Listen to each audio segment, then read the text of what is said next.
ni doka buloma bi ko doka soju yiritida ni doka buloma bi doka soma bi do yore ka soda so yiritro sogori ni famo ka so bina yiri fantata yirita kata wi mo nyana yo okay dodi bogotawa dodi kabakuru korolenta dobi debe korota dobi tol korota kata ko sojo na voilà au bamano côté ko ni doka buloma bi bulon ça c'est le vestibule ko doka so iriti da voilà ko drone no nyona nyebo chogola wotewa do wele ko ni koroka faso machi ko ngelenta de jode ni koro avec so faso machi ko ngelenta tijo okoro obe gelen ni doka mo komasa doka mo tinya so bamano mina fendo foisa ma bi yelevela ibeka binendo fa ma ba aka so ma ji aka ba asimi ma kenye ma aka so ma jo afleni anana da roja mo ko afo mo ko misale drondo ko ibeka binendo ibeka binendo asimi yelelewa afleni bo ko drondo nyu o te nya jone tu ma simi do mo ko si betum bi beka don mais abina yasmina lam jonti yasmi don bi asmi mo na don no bi ali france ba don ali france amwe ali france do e akli la parce que ba don nyema ba mo ça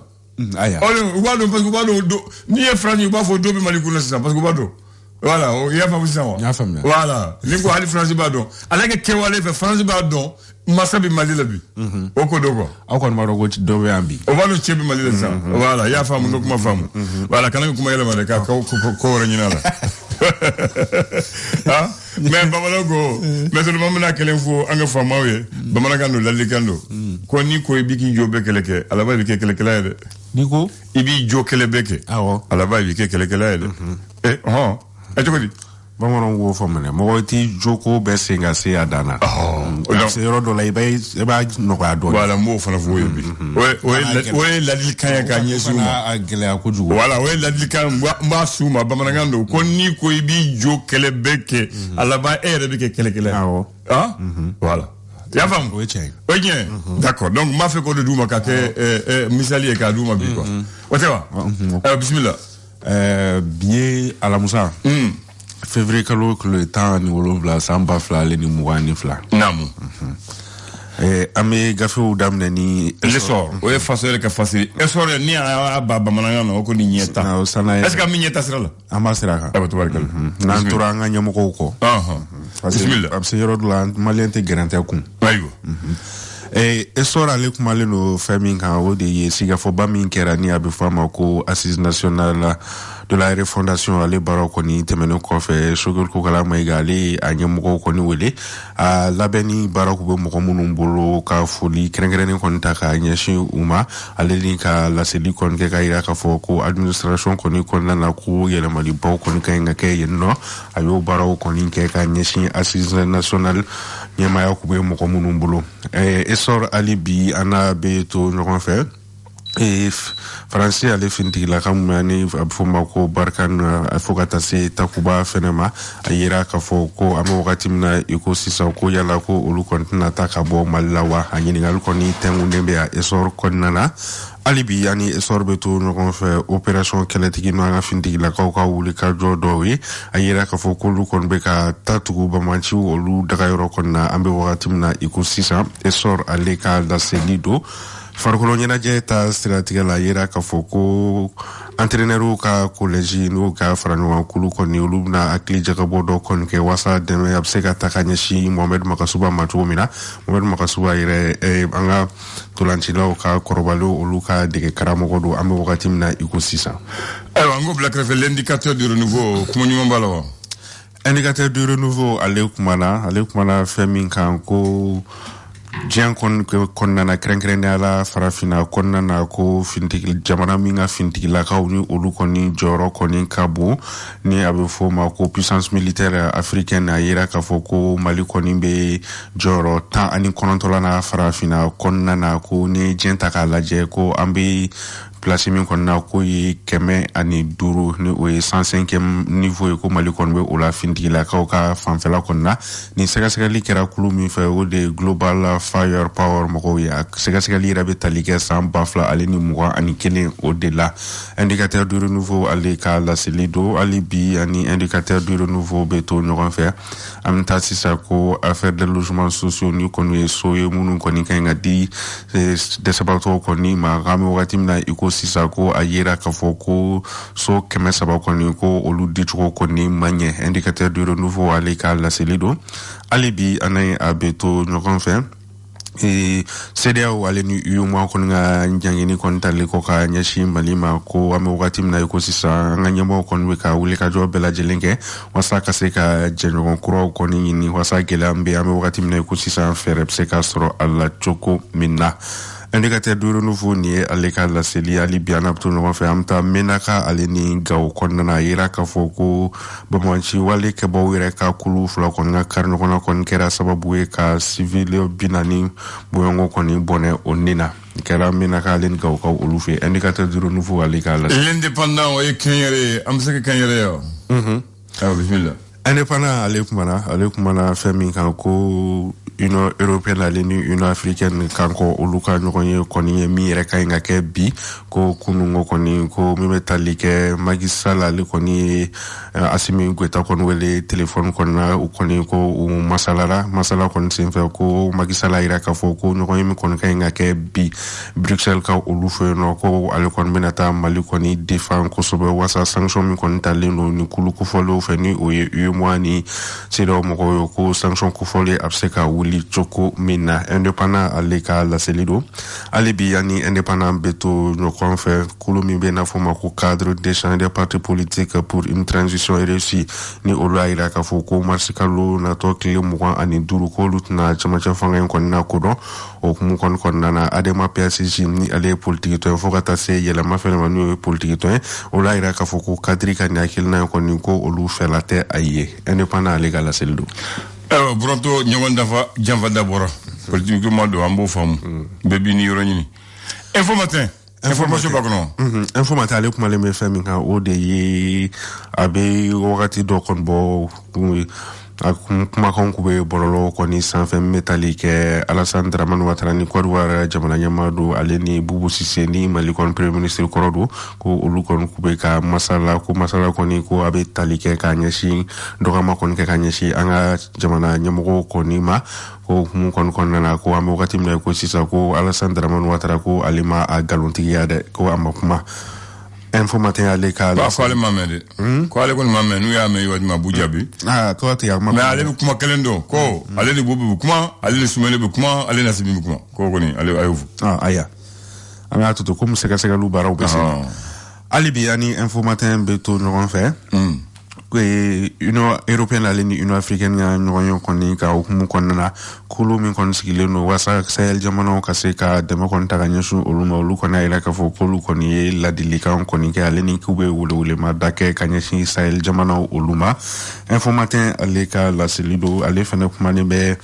cadre moko lui min kon fo ni oyi 25 mars na to kutna chama chafanga la ko donc yela mani adema ko olu koni jalenteni o akil nay adama borula kono fanga do wera ay yamé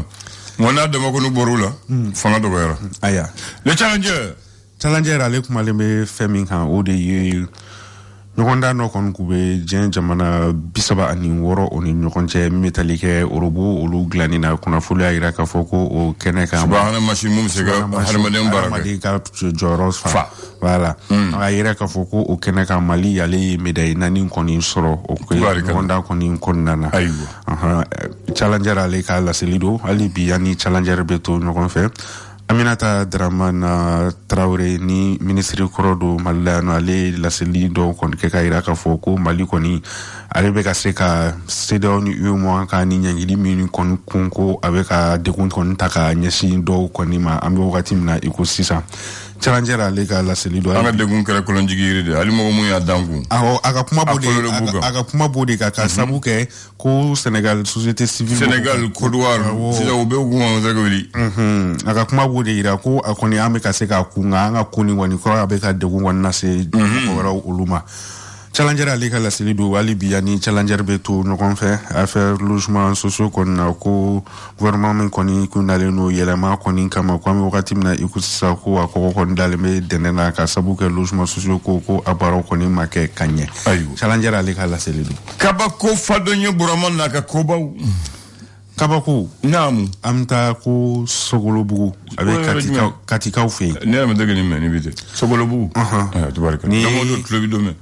ni ko shifin saba u bina musoman do koni ka ni nga kila ka a filmer ka abla bololo olu sanfɛ olu kango kobo kabako ale kabako ale nya kango kobo de e mo ne bile ta ni tugui obu kobo kubla do kuma bana aya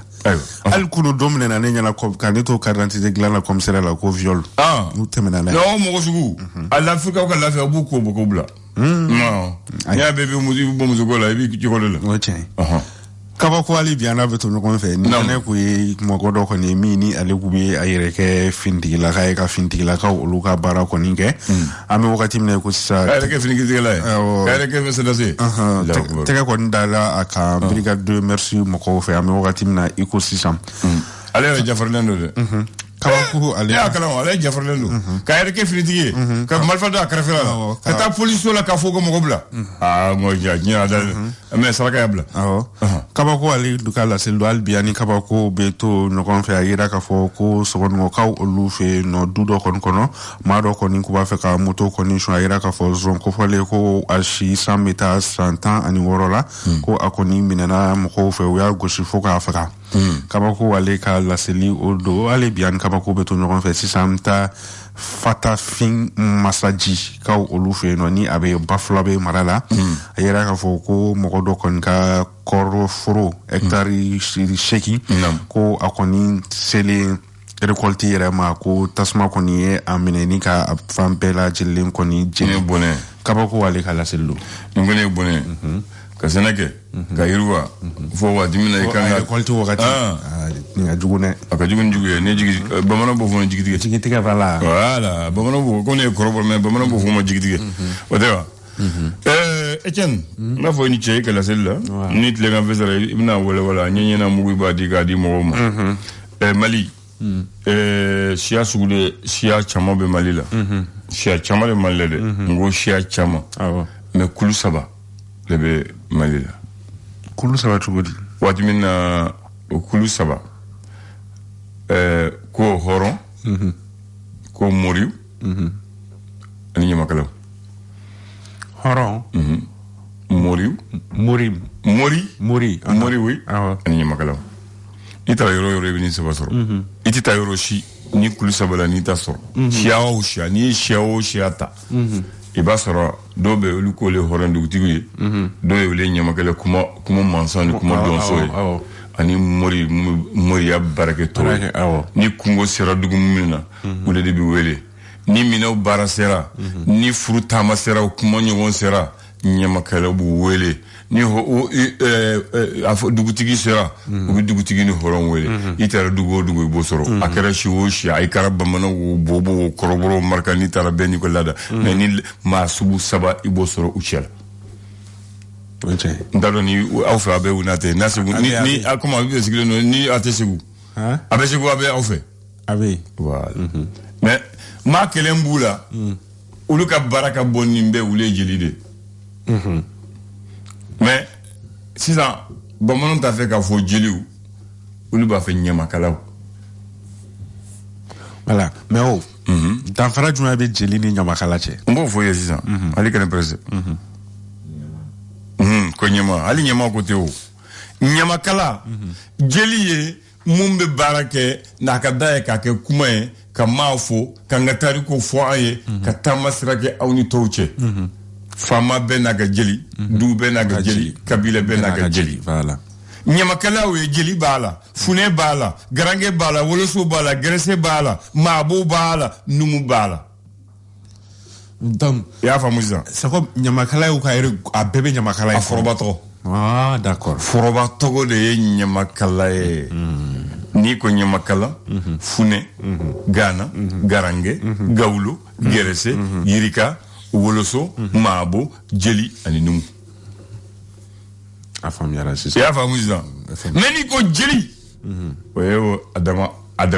ouais. Maintenant, Mali là, Djeli de Bukumaka Tarikouf. Numu to fanda la ka barake ka bara minaw di kele ke minaw tubli ka minaw ubod la ka di mawma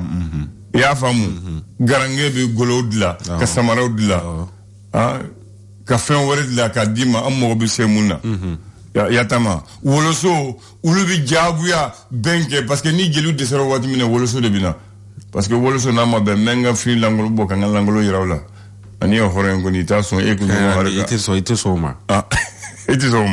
ah bon allons à tu faut tiens kuka fini bebo kuto gali tout la jamana tiens là il m'a au moins la fille m'a fait faire au couteau et a famu ça malisa jeli batumbe yoroba malida jeli muye togosoro e bi saba fone embalaje jeli muye togosoro malida e bi saba fone yorobe na ka jeli do mais jeli la ni u toko fodo mali be budon jeli baba Sissoko jeli baba Abdoulaye Djigi Sissoko voilà ayere ko si job to ba to dalé no la non ouais o do ni o fo be bado jeli baba talata jeli radio mali jeli 15 buku ka jeli ambado ani jon bako danyo waya musoma ya modon o do na dongli srafe ni ne ko jeli uchedo munye barake ka anye to ko soro la o ko do ma fo dongli dala de nebla jeli fo ya ndi muso shito ko fo bazumana ba c'est pourquoi ka bazumana ba faso jeli ale faso jeli de ale ti ma jeli ti do jeli ale ko ale ti ma da ati ma ko dongli da ti ma jansa bi jamana cheforu de jansa donc bazumana et puis fengeren kerale fenfla fengeren kerala ni taranga misela angalla la fen fleli yoro ale drongo goni de be wosola asalenga goni munto utarabla misela alsina bi alsina genabe ni tara bi baye o so yiga toala bi toala me bi se ka to meti magala utson e bi se ke garala kala je meti magala ka jeli be akam goni be misela pour ka ira kale to gosro mo ko nga tola gede mo ko tan leje ni tara kulukoro jeli bele ba va fo jeli banjugu jeli banjugu kulukoro ko be bado ni tara nyonzondugu va fo jeli chokora be bodo ni tara segu ko jeli malik diaw ali tentigi ba dante ne ko imo fo yo be bodo ni tara tinzani ko baba kante ni tara dumare jeli baba Sissoko ale boro dumare ka yana kana ba mako ni tara nyamina Lassana Sissoko ni nana Bamako Jamusa Soumaono ni tara Maridje ka jeli alkaw kone ale tunye Maridje nyare ka jeli de Bamako betum balidon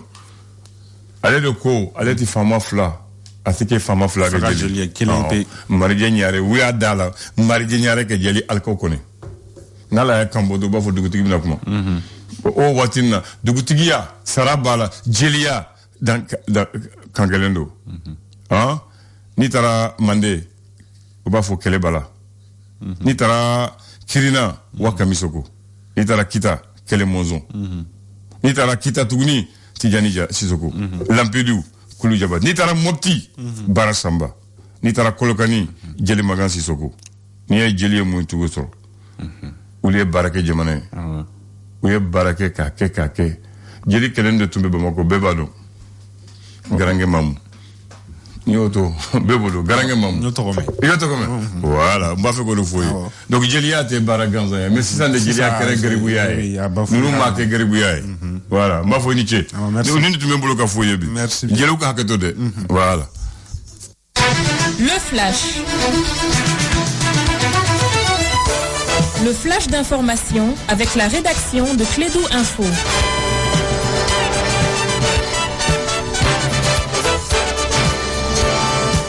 Bien, lui, il est marabout, il fait partie des 3 classes, je te dis. Les Djeli, les marabouts et les Nyamakala. Lui, c'est un marabout parce qu'il est 6 et il s'appelle Bakary. On l'appelle Moustaz Bakary de Clédou. Vous avez la parole. Merci Abdoulaye. Bonjour à toutes et à tous. Bienvenue à ce flash d'information ici au Mali. Rien ne va plus entre le comité syndical et le directeur du cabinet du président du Conseil national de transition, colonel Idrissa Keïta, hier devant la presse. Le secrétaire général du comité syndical, Ibrahim Touré, a déclaré être victime, je cite, des menaces d'enlèvement via un contrôleur général de police agissant sous les ordres de ce proche du colonel Malik Diao. Après un dîner de travail à l'Élysée auquel ont pris part une trentaine de dirigeants africains et européens, la France, ses partenaires européens et le Canada ont annoncé aujourd'hui même jeudi 17 février le retrait des forces militaires du Mali après 9 ans d'intervention militaire contre les djihadistes. C'est après une réunion mercredi soir à l'Élysée entre les partenaires africains et européens pour évoquer la situation au Sahel que la décision a été entérinée. Les forces de Barkhane et Takuba vont donc quitter le Mali lors d'un retrait coordonné, je cite. Et puis, un sommet de première importance entre l'Union européenne et l'Union africaine s'ouvre ce jeudi 17 février à Bruxelles. C'est le 6e rendez-vous du genre. Pas moins de 80 chefs d'État et de gouvernement sont annoncés, dont la moitié est en provenance du continent africain. Espoir football, les Aigles du Mali qui affrontent en mois de mars prochain la Tunisie en barrage pour la Coupe du Monde 2022 espèrent bien enregistrer le renfort de plusieurs joueurs binationaux, dont notamment le buteur de l'Olympique de Marseille, Moussa Dembélé. Hier, le mercredi, le président de la Fédération malienne de football, Bavier, était devant la presse. Il a mentionné le nom de 3 joueurs dont, je cite, Aboubakar Abdoulaye Doucouré, Moussa Dembélé et Cheikh Doucouré. Et puis, sur les terrains, le Sénégal a battu hier le Mali 1-0. C'est le football féminin pour les éliminatoires de la Coupe d'Afrique des Nations Maroc 2022. C'est le match aller. Le match retour est prévu ici à Bamako. En attendant ici à Bamako, les éliminatoires de la Coupe nationale, la Coupe du Mali, a démarré au niveau de la Ligue du district de Bamako. Hier, des rencontres étaient au programme. Le centre Salifou Keïta a sévèrement battu l'équipe des KGT 7-0. Voilà donc la Somme a dominé l'ASCO 1-0. Voilà donc nous sommes à la Coupe du Mali. La Somme actuellement occupe la dernière place du championnat national. Voilà donc malgré tout, donc elle a battu cette formation de l'ASCO, l'association de Corofina 1-0. Voilà donc c'est tout pour ce flash d'information. Merci de l'avoir suivi. Vous allez retrouver la rédaction dans moins d'une heure pour d'autres infos sur notre antenne Radio Clédou. Bravo à la Somme qui est l'équipe de mon quartier, Missira Bakari.